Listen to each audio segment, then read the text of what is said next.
Tangan yang bisa menjadi inspirasi bagi kita semua. Oke. Donita dan Adi Nugroho sudah memasuki pernikahan 10 tahun lamanya. Wow, kira-kira tipsnya apa sih, secretnya dibalik bisa hubungan yang begitu lama ya? Nah, tipsnya adalah ketika mungkin sang istri lagi mood swing, suaminya harus santai, harus tanggapinnya dengan bijaksana gitu. Nggak boleh ikutan mood swing, Bu, gitu. Karena kita tahu bahwa kadang kalau misalnya perempuan, apalagi Donita itu ya, dia sempat sharing bahwa sebulan sekali itu kadang mood swing ada gitu, Bu. Pasti dong, apalagi wanita ada PMA-nya. Nah, kira-kira seperti apa menghadapinya supaya tetap akur-akur aja ya. Tapi berita ini akan menutup perjumpaan kita di Insert Pagi kali ini. Nanti kita berjumpa lagi di Insert Siang, pastinya hanya di Trans TV. Milik kita bersama. Bye-bye, God bless you.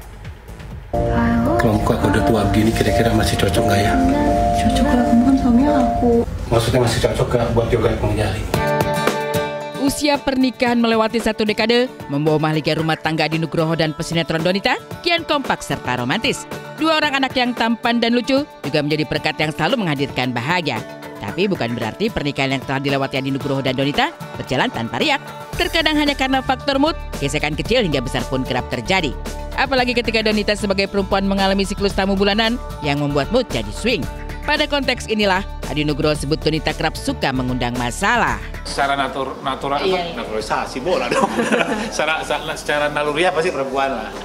Iya dong, ada masa-masa, ada periode-periodenya. Iya, dia udah tahu kok. Misalkan ada misalkan kayak waktunya tertentu gitu kan. Kayak perempuan tuh hormonnya pasti berantakan di saat mau menjelang mens atau misalkan lagi menstruasi gitu ya. Datang bulan biasanya dia kayak gini. Bentar tanggalnya gimana? Ini udah deket ini, udah mendingan tidur dulu, nanti ngomongnya besok lagi atau apa gitu. Jadi dia udah tahu, dia ngukur tanggal aja.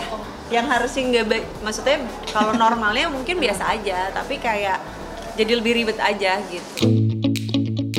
Sebagai pria dengan tipe paling santai dan cuek, Adi Nugroho sudah barang tentu akan kerap dibuat risih karena keribetan Donita. Tapi beruntungnya, Adi yang jauh lebih dewasa dari Donita berusaha bijak untuk lebih memahami Donita dengan segala keunikannya. Apalagi keribetan Donita ternyata sangat bermanfaat dalam urusan parenting anak. Ya, jika Adi Nugroho lebih cuek pada apa yang dibutuhkan anak-anak, Donita justru selalu well prepare sampai sedetil-detilnya. Aku sih. Ribetnya kayak gimana kalau kamu? Ya perempuan lah, perempuan. Iya. Pasti kan lebih, kalau aku mungkin terlalu ringkes orangnya ya. Terlalu ringkes memang dasarnya terlalu simpel gitu.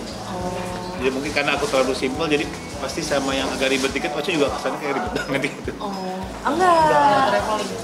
Enggak. Traveling sih agak iya ya. Anak-anak lebih ke buat anak. Kalau buat aku enggak. Tapi kalau buat anak lengkap banget. Ya, kalau buat anak A sampai Z ya. Iya. Aku pikirin gitu yang tidak yang kepikiran kejadian aja tuh. Intinya mungkin disiapin kalau gitu. anak orang lain bawa anak mungkin kopernya 3, kita 1, dia 3 gitu. Iya. Karena semua di-prepare sama ibunya.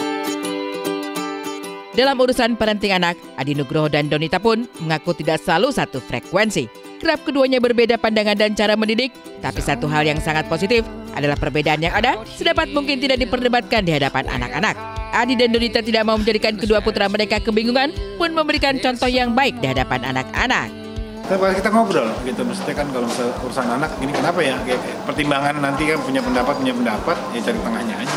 Sama memang kita apapun yang terjadi, misalkan kayak regulasi aturan yang dibikin aku, misalkan Mas Adi nggak gitu setuju atau sebaliknya, tapi di depan anak kita kompak aja dulu, kita ngikut yang setuju gitu, nanti di belakang kita ngobrol gitu kayak kenapa mesti kayak gini, kenapa nggak boleh begini gitu. Jadinya apa sih kayak beda?